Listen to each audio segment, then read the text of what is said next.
Calimera Anthropos! Welcome everybody to O Economica, all about economics and finance. And welcome back for a wonderful content today. And thanks a lot to all new subscribers. I appreciate it a lot. And if you're around here, please subscribe, because I will provide you with the most sophisticated and the most interesting content that you can find anywhere on YouTube, whether it's for macroeconomic and financial markets and everything in between. So today we have very interesting content again, and we are going to review the inflation data in the UK, because the budget is coming up, budget is looming, and I will give you some small hints about fiscal policy, but let's dig into the latest inflation data. Here we have the, so the data I work with, it's this time series. I put together a CPI, then a CPI which is weighted a little bit differently, and includes also energy, food, alcohol, and tobacco. These are all on a 12-month basis because we want to measure the base effect of prices. Then we have core CPI, which of course is excluding energy, food, alcohol, and tobacco. Then we have retail price index, RPI of food, and RPI of housing. Then we have CPIH, which is including homeowners occupiers, core CPIH, CPIH services, and CPIH, the same as this one with energy, food, alcohol, well, on a 12-month basis time frame. And we have here the latest inflation data for October year on year. So we know that CPI was 3.6. And CPI, energy, food, alcohol, and tobacco was 4.2, core CPI 3.4, RPI 4.3, food inflation went up from 5.2 to 5.8%. I could well do something so that we all more, it's easier to understand the thing. Okay.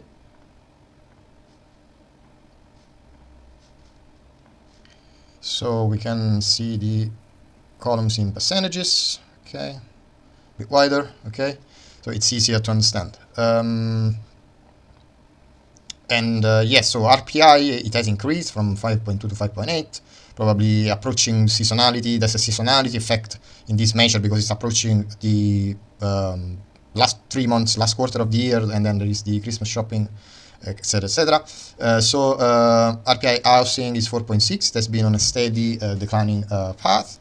The CPIH 3.8%, core CPIH 3.7%, CPIH services 4.6%, and the CPIH including energy, food with the 2015 base price level 4.2%. So the 2015 base price level, it's very important because 2015, like for example the retail price index, it has a 1987 base price level. Okay, so the 2015 base price level, it helps us to capture more precisely the most perceived, or the actual inflationary pressures which have materialized in the past decade.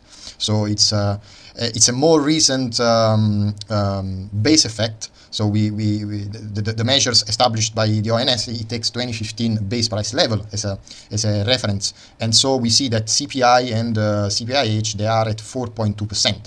So since I would say that 2015, if we go back and we can also see the data here, there is not much. We see here 2015 that there was a lot of disinflation. So CPI was 0. It was actually the economy was very, very good. It was, GDP was growing organically, and rates were low, and real wages had a lot of purchasing power. And so real wages, they were able to beat inflation, and also real net saving, they were in a much better position, as well as, I don't know, the purchasing power of people who went for buying houses. Okay, there was not so much inflation, and the value of the sterling, the real value of sterling, was very, very good. There was 2016 also was a as a mixed picture, because since after 2016 we see here we get to what is yeah, I was a bit bewildered, but one is the every first of the month, and that is, we get to July, August, September, the disinflationary trend or cycle, economic cycle, short-term economic cycle, because here we are talking about, I don't know, 24, 36, 48 months. Yeah? Then it comes to an end. So in the inflation data, you see the immediate effect of the Brexit referendum. And the first mechanism of transmission is the exchange rate. So when sterling, the exchange rate of sterling plummets down, then of course it's reflected in all the inflation data in all the following periods. And we can see the data here, 2016, 17, 18, inflation jumps up to 4.7, 4.8, it goes up to target and it deviates above target. It starts to deviate above target. Okay, here we have some 2020, we have some disinflationary period because there is the lockdown. But then with all the additional QE and all the macroeconomic dynamics, we see that then inflation explodes, especially it increased a lot, especially for the energy shock in 2022. But what is important here is to see how 2015 was a good period, but then also 2016. Then thereafter the Brexit, thereafter the referendum, the UK economy diverged from the the Eurozone economic recovery, which was based on low inflation and gradual gaining back of purchasing power, like inorganic growth. So what is that? It has happened that the UK economy still has been growing, but it has been an economic growth that is based on inflation, inflating the economy, because then Brexit, it caused all sorts of inflationary pressure to the exchange rate mechanism, but also then for all the fiscal policy position, then the government had to adjust things. I'm not saying there is a disaster, but these are the facts that we had a disinflationary period 2014, 15, 16, and then the referendum made deviate the UK economy, which would have recovered way better, and the overall fiscal position, but most of everything, the inflationary pressure that the UK economy has now, it wouldn't be the same. Of course, it would not be the same. It has been estimated that more than £1 trillion in assets have been moved out from the UK because of the referendum.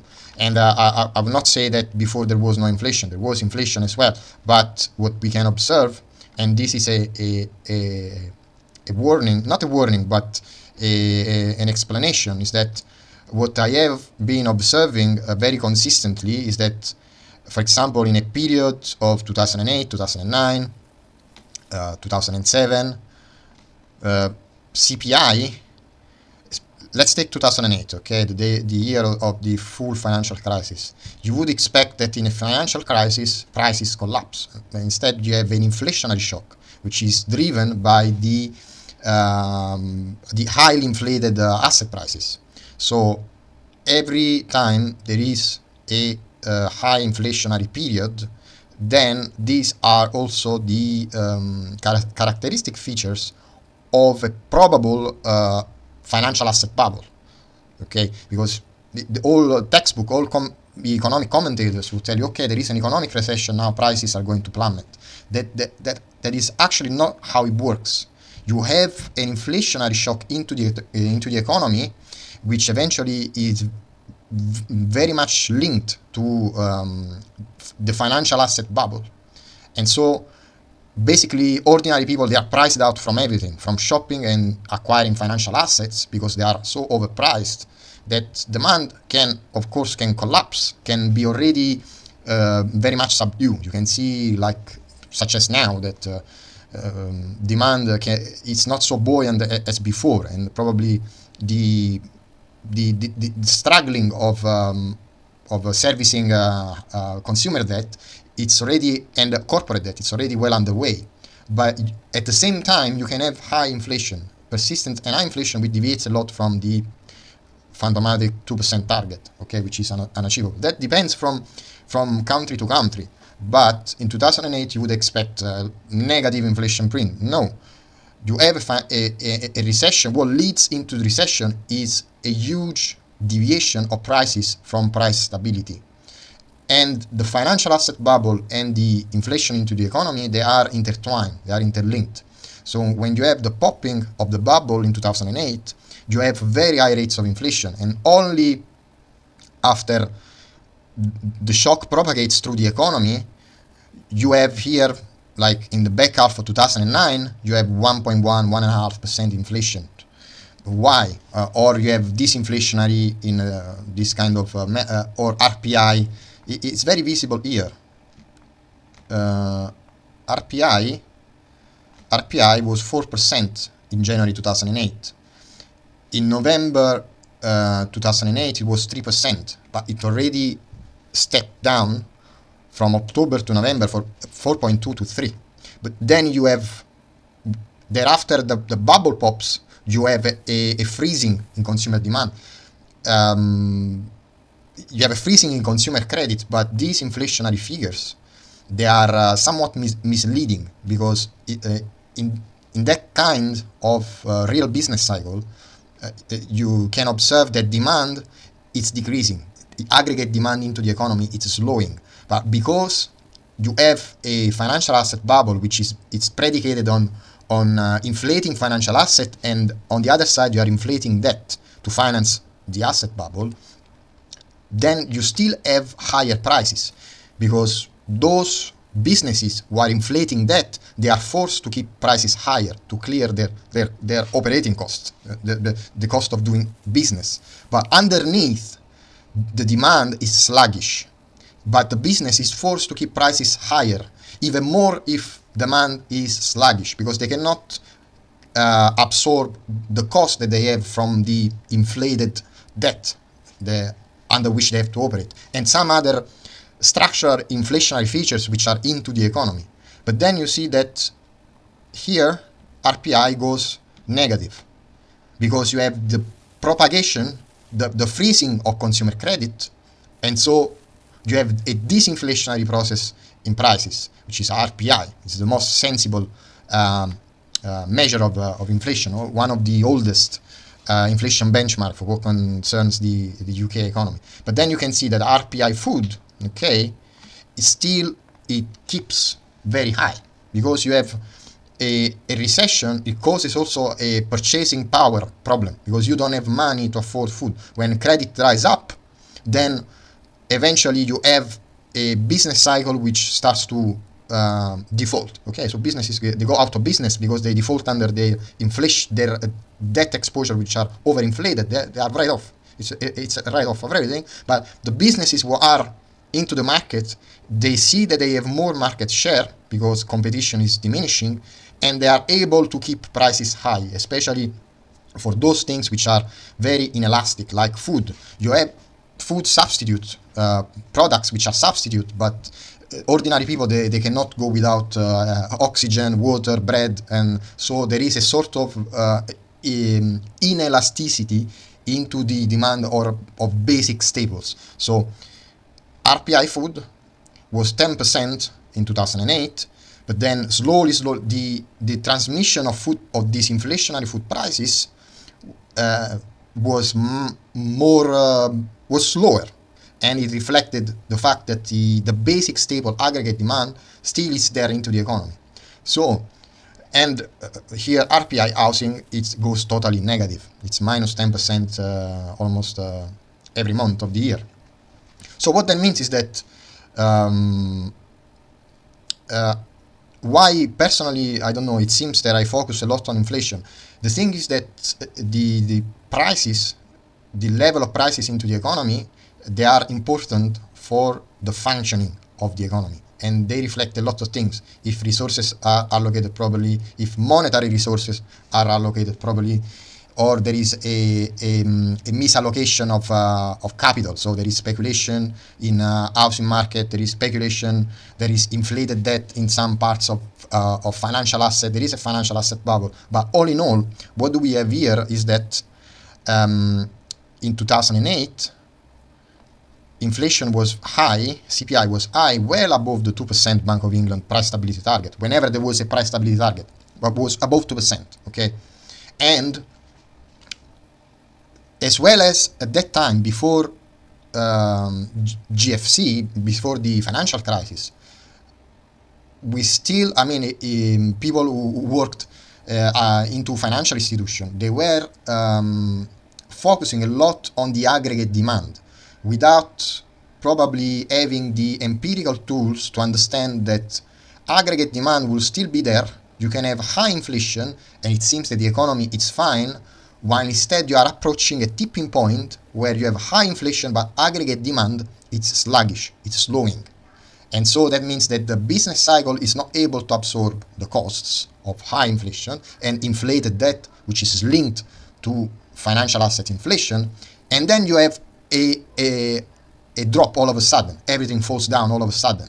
Because when you push too much high cost, too much inflation for a sustained period of time, and you push, inflate the debt, and you inflate the financial asset bubble, then slowly, aggregate demand, it becomes sluggish. And with that also, the labor market, it starts to slow down. You have a slow pace of job creation, so forth and so on.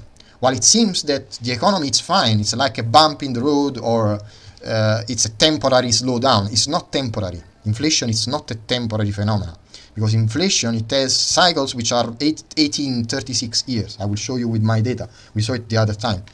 And so, all of a sudden, the financial asset bubble pops.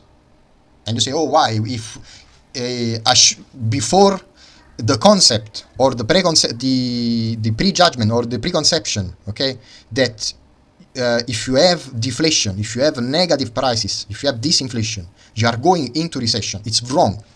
When you have negative prices, you are already into recession. So macroprudential policy as a tool in monetary policy or in fiscal policy, it has to be adjusted, and in order to make order into the ideas and say, okay, and understand that when you have persistent high inflation, it's what that leads you into recession thereafter.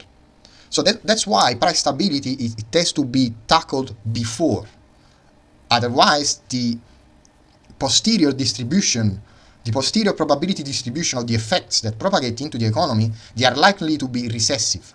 So inflating debt, it's bad for the economy, because it's, by definition, it becomes a misallocation of monetary resources, and so the whole economic construct, it doesn't work, grinds to a halt. And so by only seeing the month-on-month inflation data, you can understand that having negative disinflationary headlines or disinflationary readings of inflation data is not bad. It doesn't mean that the economy is going into recession. You have to be worried. You have to be worried before. You have to be concerned in advance before, if you are in a high inflationary business cycle, because thereafter the posterior probability distribution that the business cycle goes downward into a recession, in the contraction, they are higher, and it's natural, it's mechanical what happens. So that's why price stability, it must be a real concrete cornerstone of any macroeconomic framework that you want to apply in any country for what is setting fiscal policy or monetary policy or macroeconomic policy. Controlling inflation, it's of paramount importance, okay, because it's difficult in a free economy, in a free market economy. It's totally impossible to control prices, but there have to be some measures in order to make sure that prices do not deviate too much from what is a sustainable level. Because then you can have I repeat again the same concept, you can have high inflation and you start to perceive the fact that you have high prices, but there is the cost of living. So you are aware of the fact that the cost of living is shrinking the aggregate demand. So counterintuitively, but it should not be like that. Managing aggregate demand to decrease the rate of inflation, it's the wrong approach. So pushing people into unemployment is the wrong approach, because you can see here it's not working. It's the wrong approach, because here I don't have the data for unemployment. I can do in a bit something else. But here, inflation, it's high. It's above 2%. And unemployment in the UK has been increasing. Okay.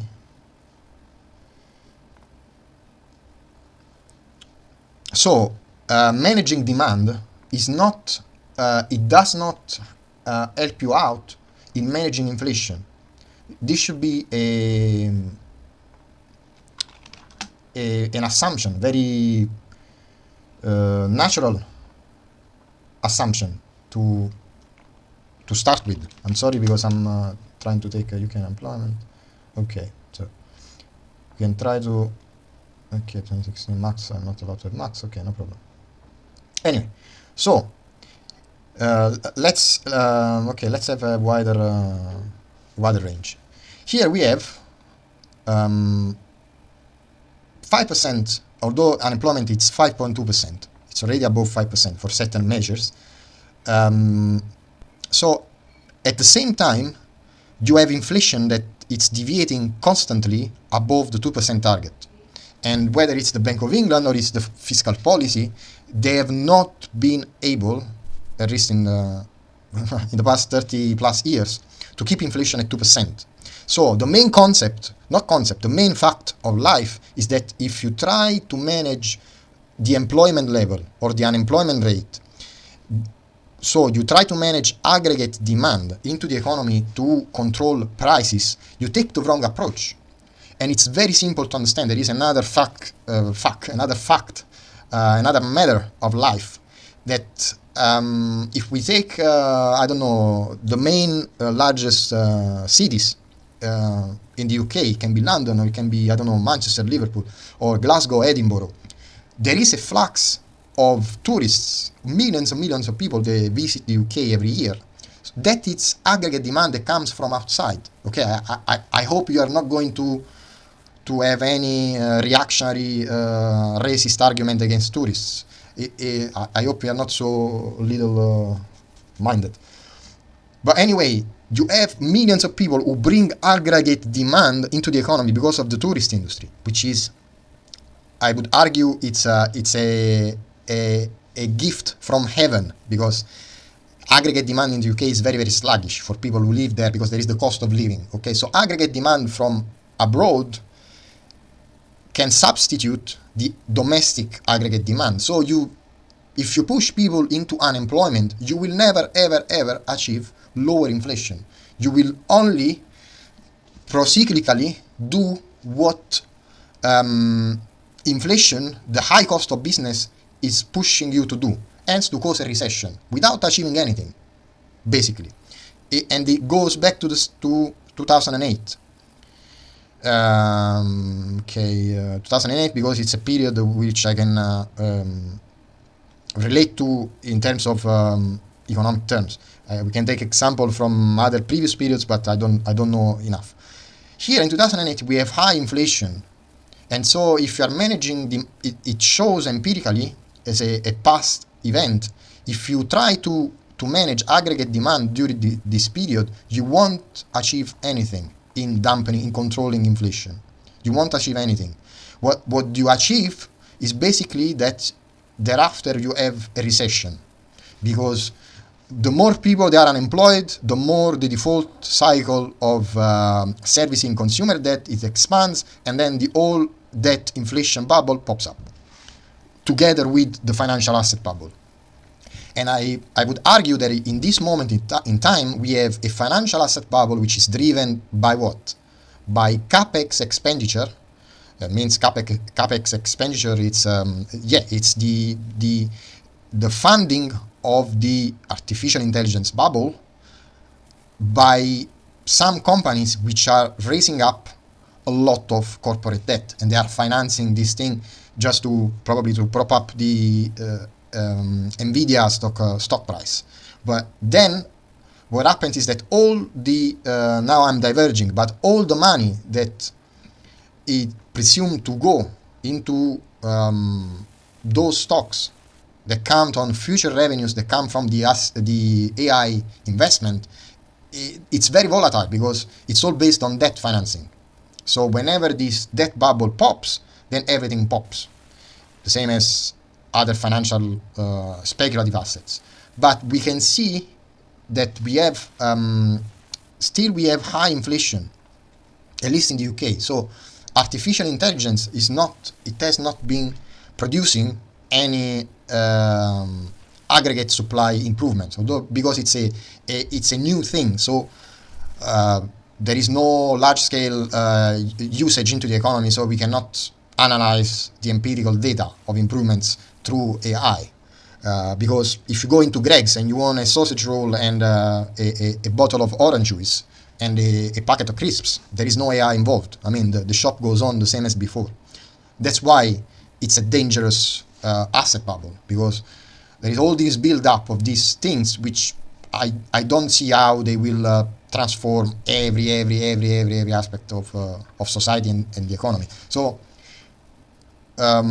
simple thing, and I'm sure anybody can understand watching this video, is that even if people are unemployed, the level of inflation, it doesn't go down, because there are other factors which are financial asset bubble. So financial asset prices are inflated, and so also the debt financing, it's inflated. And the debt financing that goes into the economy to do business, it's inflated. And what that means is that the business, it has to do anything, it takes an expensive financing cost, and so that translates into prices.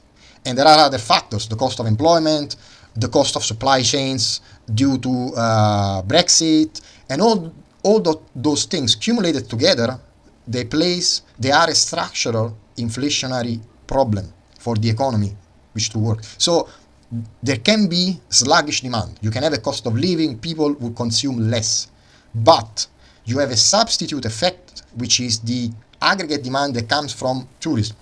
So you will not see changes in prices because people are consuming less. And British people, they are also a country of shoppers. They go to Next or Boots. They go to the shop, they shop online, they do shopping, but they are forced to shop less because they have less ability to do that, because the disposable income is not enough and the cost of living, it's high. Okay, if you are worrying about rail tickets and the water bill, the gas bill, council tax stuff, how do you manage to have money to go shopping? You don't have it. But still inflation is high. So in all these things, when basically that's my humble not suggestion. I have to be brutal and honest. I see that in fiscal policy, also in monetary policy, they are focused on the wrong thing, because they are focused on the aggregate demand, on the price-wage spiral. But aggregate demand can be very sluggish and you still have high inflation, as it is now. You can see it day to day in the real life. It's like that. And so whenever you push more people into unemployment and you shrink the supply capacity into the economy, then everything grinds to a halt. So it's a question of aggregate supply rather than aggregate demand. So it was in 2008. It was the same.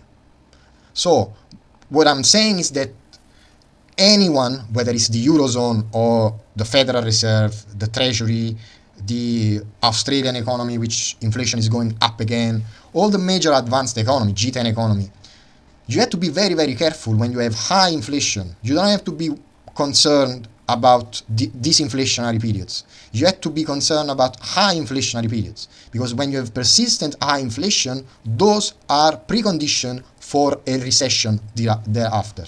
It's not the other way around. So probably this is something that it's already acknowledged, it's already known. But it seems to me, at least for what is the idea of fiscal policy or monetary policy in the UK right now, is that they are focused on the aggregate demand. They know that there is a cost of living, but at the same time people are becoming unemployed. So the two things don't go together. So you have to focus on aggregate supply, because even if you have unemployment at 10%, inflation will not go to 2%. Okay, just in very broad numbers. You can push the whole population unemployed, and you have everyone on benefits. Inflation will not go to 2%, because prices are dynamic, and there are so many other things that aggregate demand on its own does not explain the level of prices. So if you don't grasp this, then I don't know. Anyway, what do we have here? What I can do for you all is to share with you my ARIMA and SARIMA model forecast, so that we can have some pieces of data that will tell us that inflation, the broader measures of inflation in the UK, they will not converge to 2% in the next 6 months.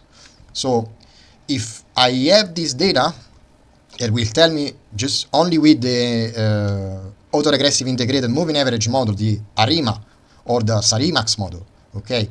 If I have these tools and I have this data and I have to do fiscal policy, I have to take into account that the average CPI, it's 3.6%, but the machine model tells me, okay, don't pop the champagne as of now, because it's not going any lower than that, unless there are exogenous shocks, okay? But anyway, it accounts for a range, 90% confidence interval, and you can see what is the lower range and the upper range. So you have an estimate, which is pretty, it's wide.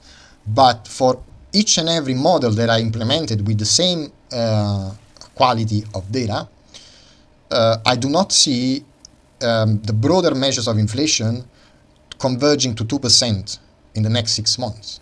So when I'm doing, for example, fiscal policy, when doing fiscal policy and deciding what to do, if I want to control, if I want to take measures that can bring the rate of inflation down, then the first thing that I have to understand is that by managing aggregate demand, I will not achieve that. And unemployment is at 5% and inflation is 3-4%. So it doesn't work. I have to change my approach. And I know that CPI will be 3.6, 3.7. At the best, it will be maybe 2.5%. I don't know, because these are range, confidence range. So if we see what is the forecast of CPI on 2015 basis prices, okay, 2015 base effect price, we see that the base effect, it brings CPI to 3%, at best 2.7%, but then it grows up again. Okay, now it's complicated to accept that in April 2026 CPI will be 3.9%. I cannot take it as a dogmatic truth, but the trajectory, it's at most 2.7%, 3%. So the net base effect that you will have next year, it's of 0.8 percentage point downward in inflation. 3.8 down to 3%. You're still above 1% to 2%, the price stability target, and you have to implement fiscal policy, and you cannot push people into unemployment, because it does not resolve the inflation jigsaw. So that's crucial, okay? And if I see here, the error terms, they are very small. So the model, it's accurate, it's precise, okay? So forecast core CPI, 3%, but then it goes up again. So let's assume that in the next November, December, January, February, okay, March, it will be going down a little bit, but marginally, unless basically the economy enjoys the lower bound of the range, so it will be 2.8, 2.6, and at that point it will be approaching 2%, but that's core CPI, which is a good measure. Overall, there is the possibility that even core CPI will be around 3% or 2.8, so it's higher than aimed, and that has implication for all sorts of decisions. Now RPI, it seems that it will be declining. Okay, so there is a disinflationary cyclical trend, but what I'm saying, what the data show me, is that like the show me moment, is that in the next 6 months inflation will not converge to 2%. So in 2026 it will be very hard work to see inflation at 2%. And if in the next 12 months, from the levels where inflation measures are now, inflation goes to 2%, for sure it's because of an exogenous shock. exogenous negative shock, like a sharp economic contraction, something that you don't want to have. So what you want to have a gradual slowing down base effect of the inflation rate, which is just a statistical effect. The base from one year to another, prices are not rising again. So you have the base effect, prices are higher, they don't increase anymore, they slightly decrease a little bit, and you go towards 2%. But what the data provide me is that by the next 6 months, RPI will be around 3%, core CPI will be around 3%. That would be the range. And so having more unemployment would not solve the inflation jigsaw. Now, RPI food would be, it can be higher, or it can be sustainably between 5 and 4%. So here 5.8, 5.1, 5.3, 4.8. So the 6-month forecast, it does not deviate much for what are the data now. So food inflation, I would account, for example, that take into consideration that food inflation in the next 6 months, it doesn't go any lower than where it is now, which is 5.8. So it has been rising again, because you see here in April 2025 was 3.8, and then in May it jumped at 5, 5.2, 5.7. So from April to May, from one fiscal year to another, you have a jump of the inflation measure. So there is probably something into fiscal policy that it's pushing inflation higher. And I don't want to say what it is, but if 2 or 3 evidence, 2 or 3 clues make an evidence, I think that the rising unemployment and the rising inflation, there are 2 outcomes of increasing the employer national insurance contribution. And that is a mistake, because GDP is not outpacing money supply. If you have GDP outpacing money supply, you would argue for, okay, I can proportionally expand the tax take, because GDP is rising. But because GDP is not outpacing money supply, expand the tax take, it does not help. It's counterproductive. You have the bad effect, not the good, and the bad outcome. You don't have the good outcome. So I think I want to be clear. So what I'm saying is not based on anything. What I see is the data, and like a science person, I take the data and I need to understand if in my experiment I did something wrong, and I need to adjust the experiment to have the outcome that I want, not the experiment, but whether it's fiscal policy or economic policy or monetary policy. If I do something and then I don't get to the result that I thought I was going to achieve, then it must be something in the process that it's wrong.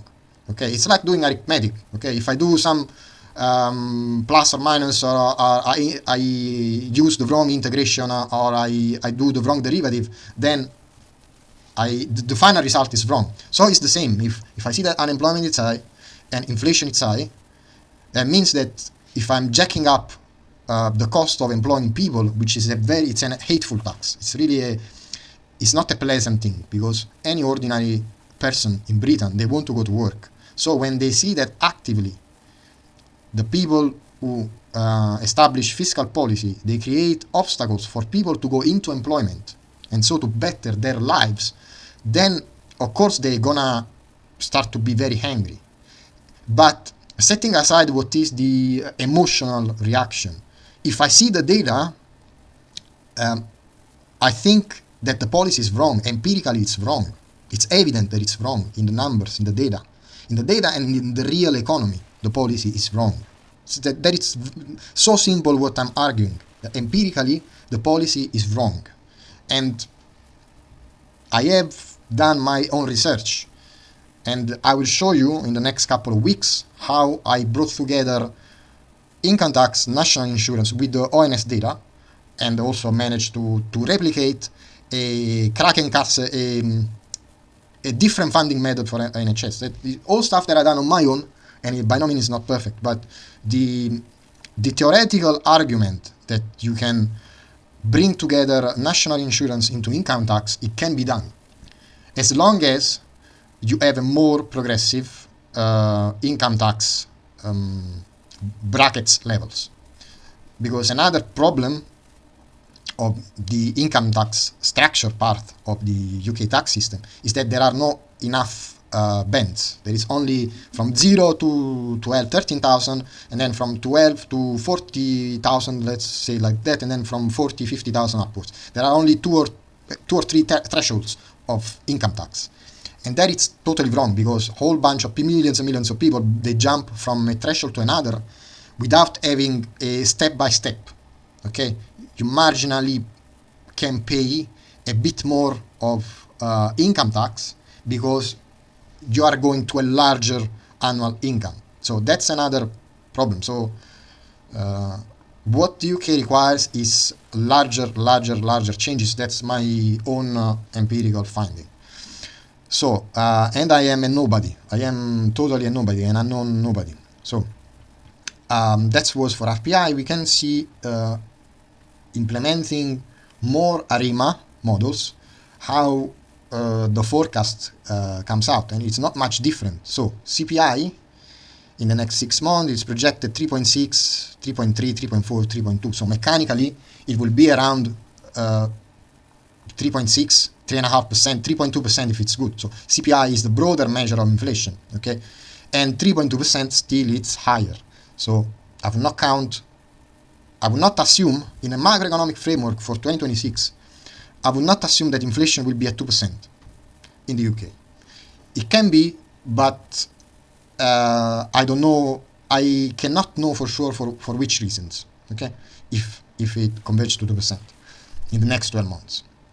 Same, okay, CPI with the 2015 base price, same, we have the same effect, so that goes to 2.9, 2.7%, which is good, converging to 3%, but then I don't know why by April next year you have 3.9%, because probably it incorporates the fiscal shock that it's inflationary.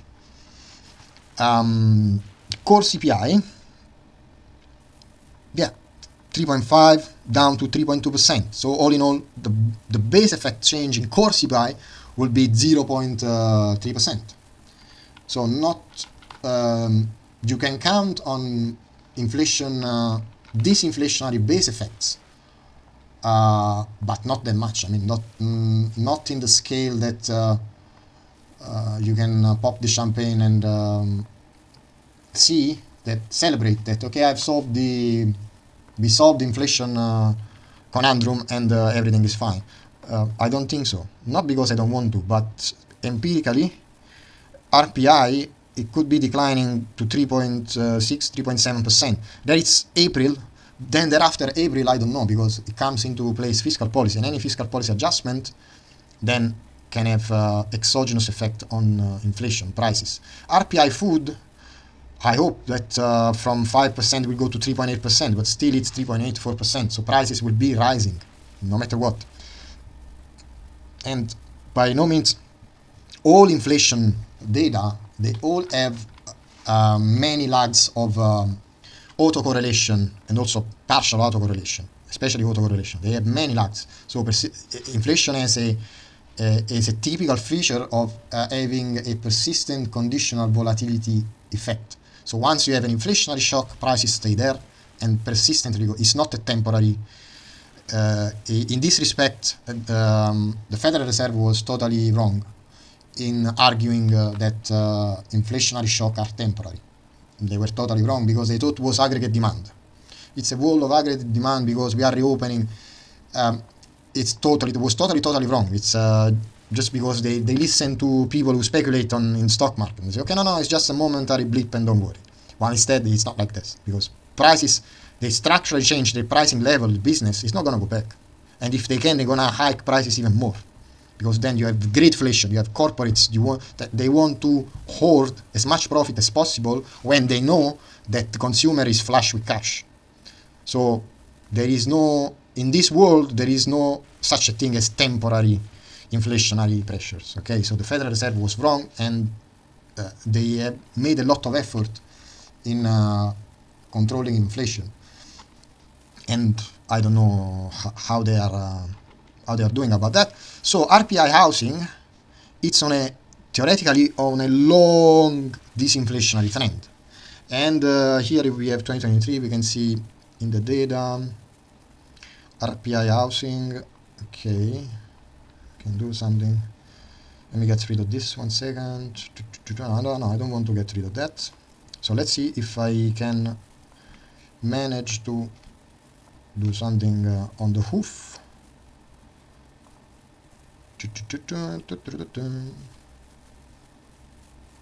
Okay, here we have it. Okay, RPI food, RPI housing. Okay, we have the whole series. Okay, so okay, so we have here, that's RPI housing 07. Okay, so here we have RPI housing peaked in August, September 2023, around 10%, and it went on it's on a downward disinflationary base effect because some other factors into the housing market.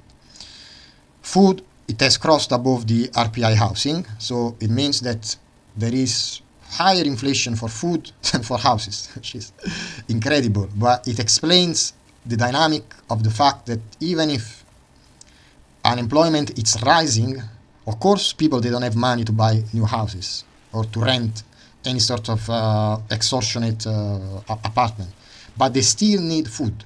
So the same thing over and over again. It's not the level of aggregate demand. You can have sluggish aggregate demand but still high inflation because people, they need food.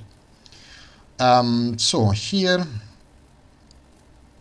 what I'm saying is that RPI housing will go, according to this projection, down to 2.5% by April next year.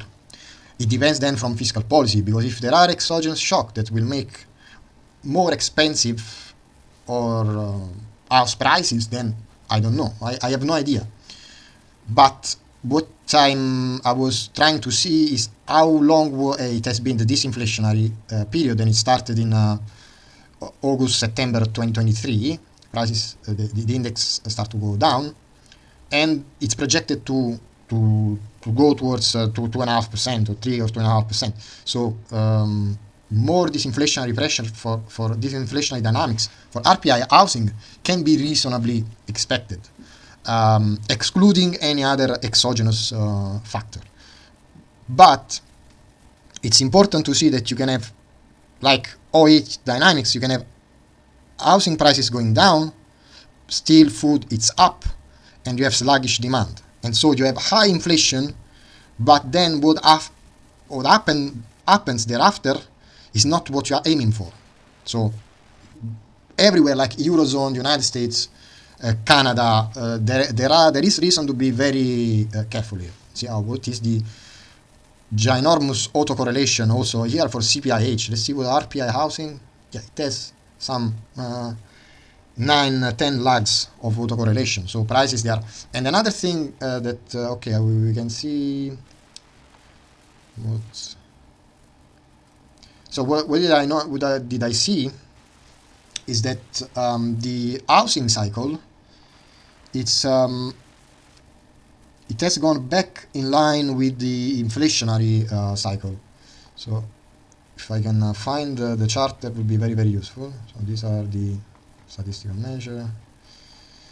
Oh dear. I know it's boring, but it's good for me to go through all these things because I can find out a lot of stuff. So RPI housing will be declining. If I find the other chart, I will show you in a bit. Forecast of CPIH, which is an important measure, including homeowners occupiers. So also the CPIH will be declining by 0.4 from 3.7 to 3.3.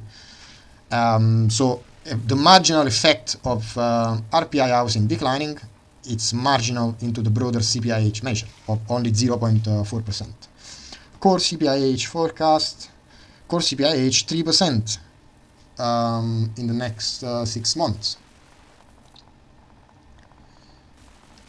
Okay, CPIH services inflation, it's important, and it will decline hopefully only to 4% from 4.5%, 4.4% down to 4%. So still above the 2% target. Of course, you cannot have all the inflation measures to 2%.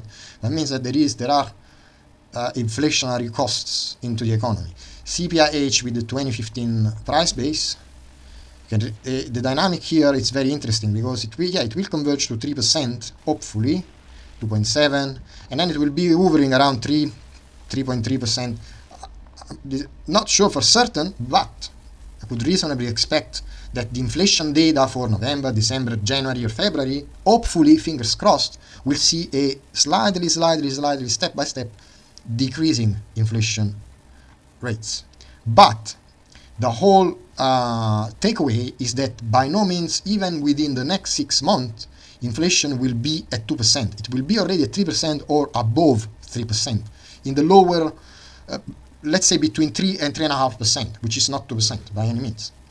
And so those are all factors that fiscal and monetary policy will have to take into account. If I scroll down this model, and I can see the same dynamics. I can see all the multi-model forecast for inflation, and there is no way that it's going to 2%. It will be around the same levels or slightly going down.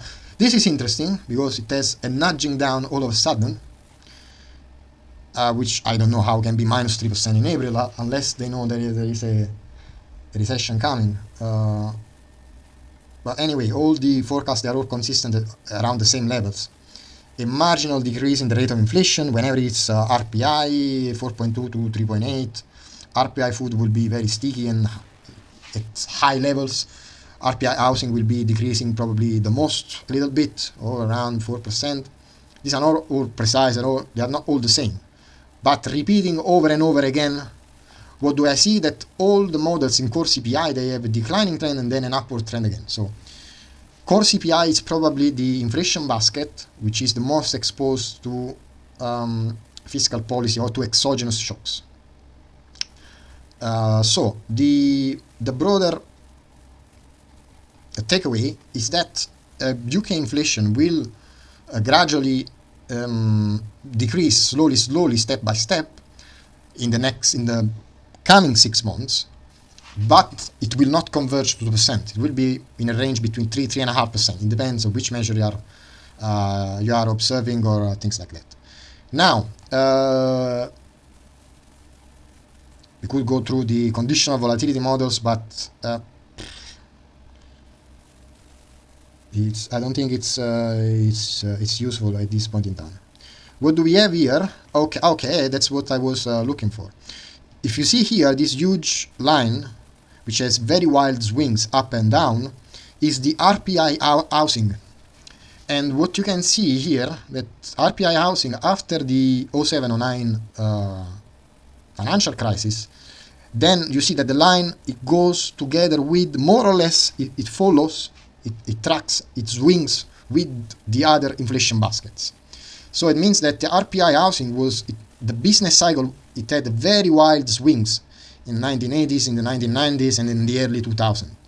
And now, instead, the business cycle of the housing market is more correlated to other inflation measures.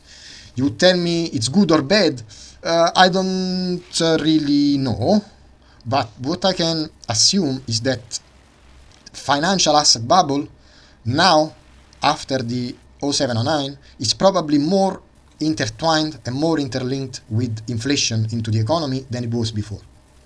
So the financial asset bubble, for some reason, is more pernicious and more dangerous now than before, because even financial assets or other real estate assets or other sorts of things, they are more correlated in synchronized with the inflation cycle into the economy. So it means that a lot of consumption into the economy, it's driven by inflating financial assets, and that is it's way trillions and trillions of times more dangerous than a price wage spiral, because here you have a financial asset inflation, real economy inflation spiral, and if you unwind that, whenever it comes to the point that everything has to be, you have to prick or pop the bubble, I really don't want to see the outcomes, but I already know what will be the outcomes. So, what can I show you? Something that is not too complicated. Okay, what we can see is what I was saying before. is that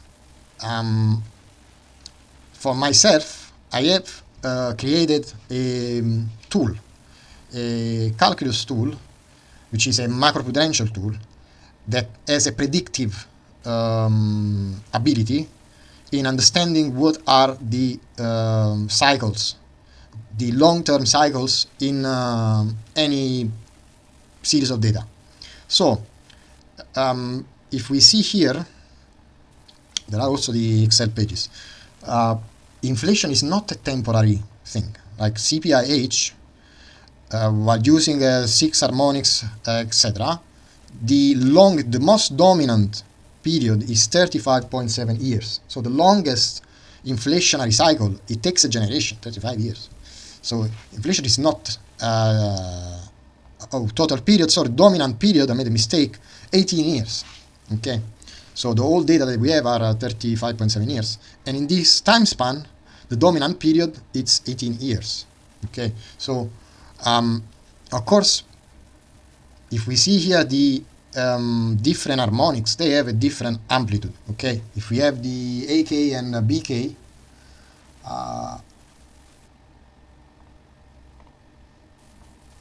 if you take the square root of the sum of the AK and BK components, this one, AK and BK, we take the square root of the square sum of these two parameters, we have the amplitude of the harmonic. And can I scroll on the side? No. Okay, so you see here the red line, it's a reconstruction of CPIH. It's a reconstruction in a periodic function through a Fourier series, okay, discrete Fourier transform. It's not difficult. It's easy to do also. It's not very easy, but it's doable also in basic calculus, I mean. So what do we see here? That the curves of the inflation cycle, inflationary periods, they are not temporary. They last for years. Okay, even the smaller harmonics, where the amplitude is shorter, the shorter period is still it's 4 or 5 years. Okay, so if you assume that you have an inflationary shock of 4 or 5 years, and you are in 2021, 2022, temporary, it's 5 years. You want to call 5 years of time a temporary thing? I don't know. What do I know? That time is relative. Okay, we can talk about relativism of space-time. But those are the things. So having a tool like that, when you change the framework of the data and you don't have percentages but you have a periodic function, then you can see the whole cyclicality of the thing. And this data also, for example, they show me what the inflation indexes that I have worked with, what they will be doing. You see how it's beautiful, this individual Fourier component harmonics. You see how the curves, they overlap and they define periods, times in years. Okay, so if we take the light blue line here, you see that the curve starts rising at 5, so the phase angle goes up, then you have a peak here, and then it goes down, it's flat again here, it's a turning point at 10. So the smaller harmonic, which is H6, okay, with a smaller amplitude, still the shorter period is 5 years, okay. If we take this one, we have 20 years cycles in inflation, even longer, because 20 years we are missing the other bit of the curve on the other side. So we have 20, 30, 40 years of inflationary cycles. It depends which part of the business cycle you are considering, the 5 years, 10-year business cycle, or the structural inflationary secular trends. Now, CPIH services, we see here how we have here is 5 years since after 1990, okay? Then you have this long services cycle, let's say from 1990 for 20 years, and then you have an up cycle starting in 2010, and it will be peaking somewhere in the future, in the next 5 years. Okay, you see how the RPI housing, it has more shorter time frame cycles, so the amplitude, the AK and the BKs, they have a shorter, they give you as a result, a mathematical result, a shorter amplitude. So the real business cycle of the inflation measure of the housing market, it has a shorter time frame. Okay, and it shows me that cyclically it has peaked here, and it's on a disinflationary trend. That doesn't mean that inflation will go to zero. Okay. Okay, it's somewhat we can try to understand what is the purpose of this data. Okay. Okay. So what is this? It's a RPI. This is that's the Excel table for RPI. Okay, so RPI today is 4.2. What was 4 for something? 4.3. Okay. So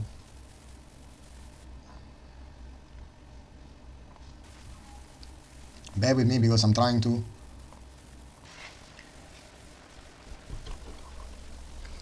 So let's consider CPIH. Okay, we can reproduce the same thing for all other data that we have here. I don't want to mess about anything because it's not difficult, it's not complicated. So what do I have here is the cyclical position of CPIH. Okay, and we start from 1989 to the to the latest inflation data, and then we have a forecast that goes from 2025 down to 2030. Okay, so because I have here the cyclical position, I have a parameter 0.50, 0.40, minus 0.1, etc., etc., etc. And we see how these parameters, they are not larger than 1, they are 0 point something, and they are extrapolated from with the Fourier transform. So that's the peaking here, the point here. Oh dear, sorry about that. That's here. We are here, 5.74. That was July, August, and this will be the downward cyclical position of CPIH. Okay, so these are not inflation data. This is not 1%, 2%, 10%. That's the cyclical parameter that I can extract with the Fourier transform. And these are the lines of the forecast here, because we have a 95% level, lower and upper bound, and then 80% lower and upper bound. And that it's here. So we have the cyclically, at least for a 5-10 year cycle, okay, the inflation measure cyclically, it could be peaking at the highest point of the curve, max derivative point, at November of this year. So if we have CPIH was CPIH 3.8. Okay, we can try to understand things. By no means precise, but let's assume that inflation is 3.8 now. We subtract the value, the cyclical value at peaking point, minus 0.77. Okay, so the cyclical component, then the structural, let's say the structural inflation CPIH measure would be 3.2. Okay, so what we can do basically is very simple. It's utilize, we have 3.2. If we sum, let me narrow down the range, okay, to the third decimal or something like that. Okay, so now we have subtracted minus 0.577, okay, and we have these ranges. So we want to very simply bring back the percentage form together with the Fourier transform cyclical position component. Okay, so if we start, it's very simple. You see that the parameters, the cyclical position, because it's a downward inflationary cycle, the cyclical position, the parameter, it's smaller and smaller and smaller, but by very tiny mini steps. Okay, so if I do 3.2, which is the base rate of inflation, which probably reflects the structural rate of inflation as an average as a 30-35 year average, okay, and I sum it with the January 2026 cyclical position, I will have a pretty much the same, not 3.8, 3.79, okay, but the concept is that one, okay. So if I take 3.22, 3, and I sum, 3.223, which is the structural rate of CPIH inflation, and I sum it with cyclical position in November 2026 or August 2026, 0.56, I have 3.78, and that shows me how cyclically inflation moves slowly and slowly and slowly, unless there are exogenous shocks, okay.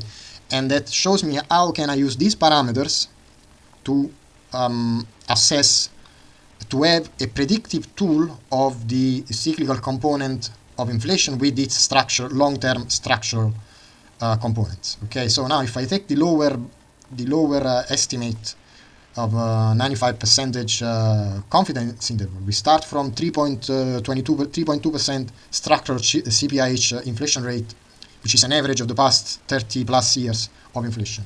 We sum it with 0.49 something, then we will have a predictive lower rate of inflation. Let's sum here January 2026. It's simple arithmetic at this point. So I can predict that inflation cyclically will be 3.7%. And that basically is a predictive tool, a macroprudential econometric tool that goes together with the ARIMA and SARIMA model. That basically inform my data framework and show me how I can take this Fourier data and bring it into the actual inflation headline number. So what, in simple terms, what the forecast here, the curve shows here, is that you see here the peaking, it's 1 month, next month, or this month. That's the value, the cyclical value that is extracted with the Fourier transform, discrete Fourier transform, but 0.57, 0.57 is not an inflation measure. So I can take the structural rate of inflation and sum it with do a sum with the value parameters. And so what that means is that this curve going down, it's not inflation going from 4 to -2. It's the inflationary trend, the cyclical inflationary trend will be 3.8, 3.7, 3.5, 3.4.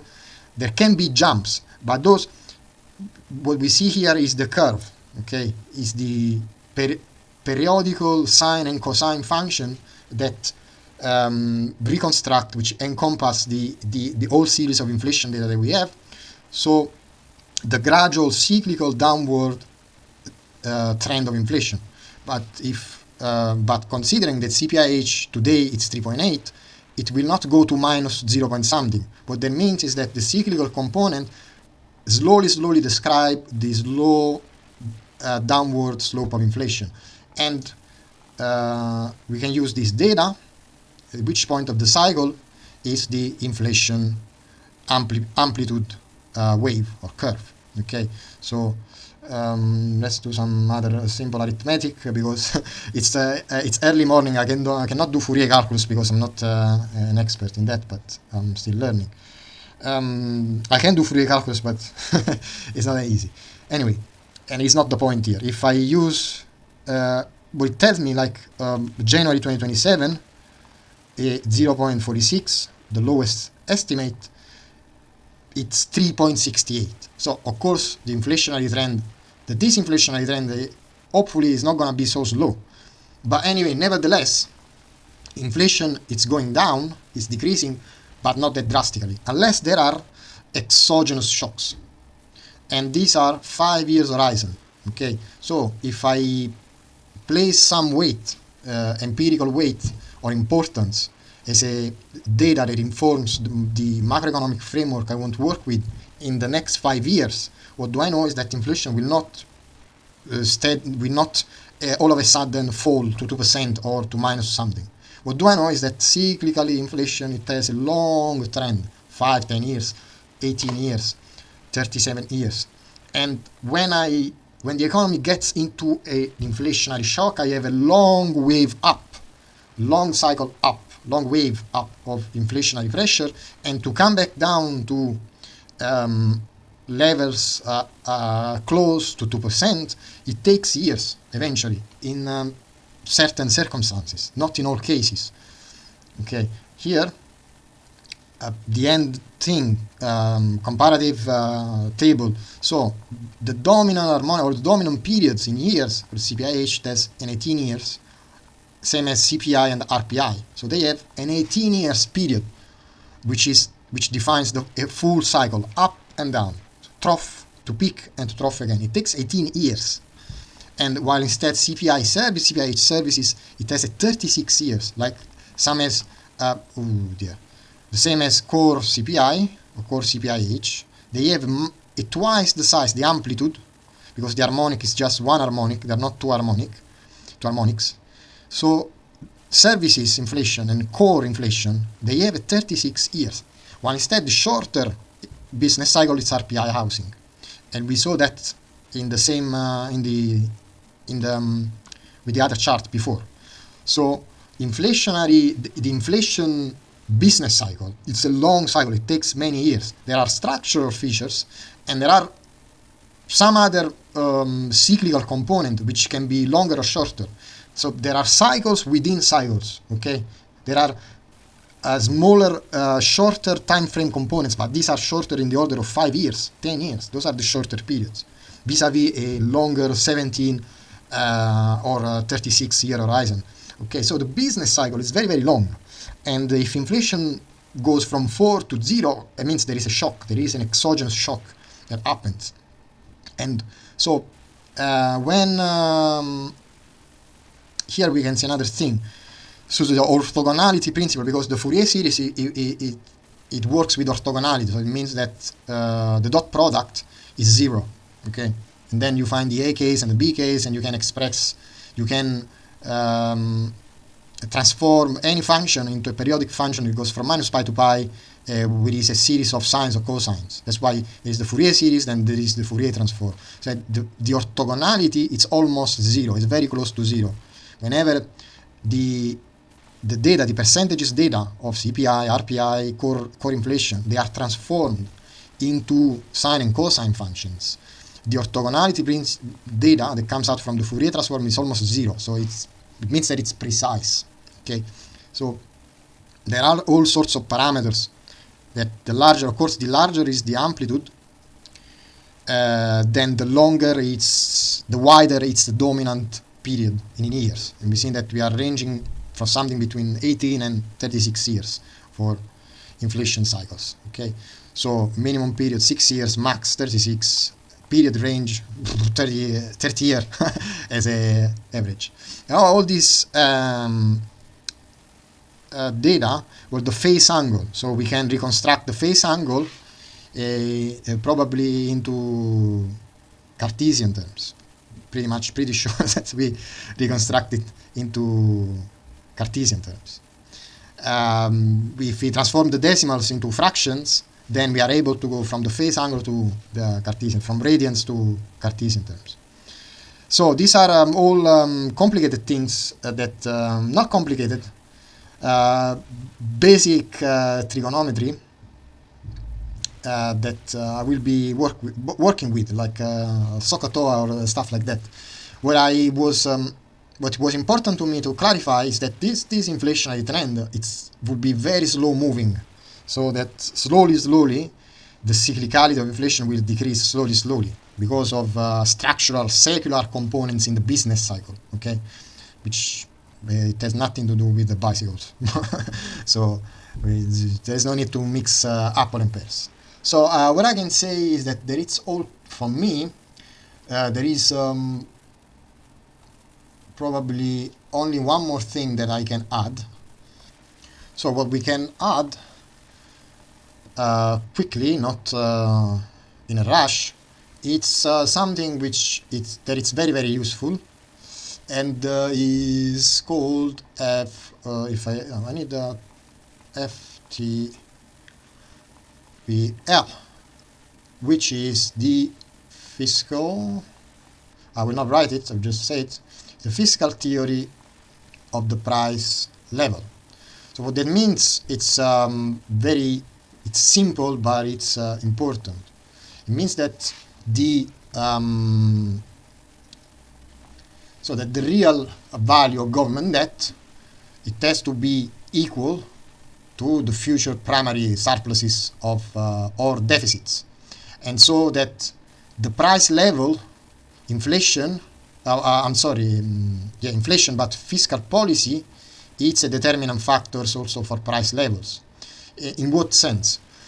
In the sense that, for example, for what I've learned, is that if we have government debt, it's equal to government debt at time minus 1 plus the real rate of the intertemporal budget plus government purchase but plus transfer payments all at time t minus tax revenues. Okay, now the fiscal theory of price levels emphasizes the role of fiscal policy for prices, and it emphasizes the mathematical importance of the budget, the intertemporal budget, with respect to government debt and prices, which means that if inflate away, then it means that prices will go up because of fiscal policy. So the budget constraint that anyone can have in fiscal policy, according to this theory, it sets in proportion government debt with the level of prices, which then equals the sum of what? The sum of the future fiscal budget, so the expectation at time t of tax minus government minus transfer payments, S, because we have S at time t to infinity, discounted by the real rate, 1 plus R, S minus T. Okay, so what this formula describes is effectively the real value of debt, hence of budget deficit or surpluses. So what that means is it's something actually very true and very simple, because here we have a ratio between the level of debt and prices, and so we the fiscal theory of price level argues that the expected sum of future fiscal surpluses discounted by the real rate, that the actual level of debt, it's equal to the present level of debt in proportion to prices is equal to the future sum of fiscal surpluses or deficits discounted by the real rate. What that means is that if there are the sum of future intertemporal budgets, it's a sum of deficits, this ratio basically requires that prices adjust. So what that means that if the numerator grows, then also the denominator will have to grow in order for the equation to be in equilibrium, the final parameter to be in equilibrium. And so with this simple concept, the fiscal theory of price level, it shows that the future sum, the expectations of futures intertemporal budgets, whether these are surpluses or deficits discounted by the prevalent interest rate, if I'm expecting, or if in mathematical terms, the sum of these budgets, these are all deficits, like in the United States, what that means that the value of debt will go up, okay? Because net, if I'm having more deficits, then the stock of debt goes up. If the flow is more deficit, then the stock of debt grows. But because here we have a ratio between debt and prices, it means that also prices will go up. And so that's how fiscal policy is conducive of higher prices. In particular, if the expected future cash flow of the budget, they are all deficits. That means that the numerator grows more than the denominator, and then the denominator will adjust to higher prices. So that's another thing that, because it reflects what is the real value of debt, so also prices will have to adjust. And that's why there is this jargon that basically inflating the debt. Because of this theory, which in formula basically describe the mechanical things that go on into the economy. When I'm doing a long series of sums of deficits, then the numerator grows, but then also the denominator will grow. So also prices will grow with that. And so I will have thank you, I love you and leave you, and I will see you in the next video. So if you are around here, just thumbs up, if you can put a like, and subscribe, because I talk about so many things, and peace. Let's have a peaceful world, everybody. Enjoy winter.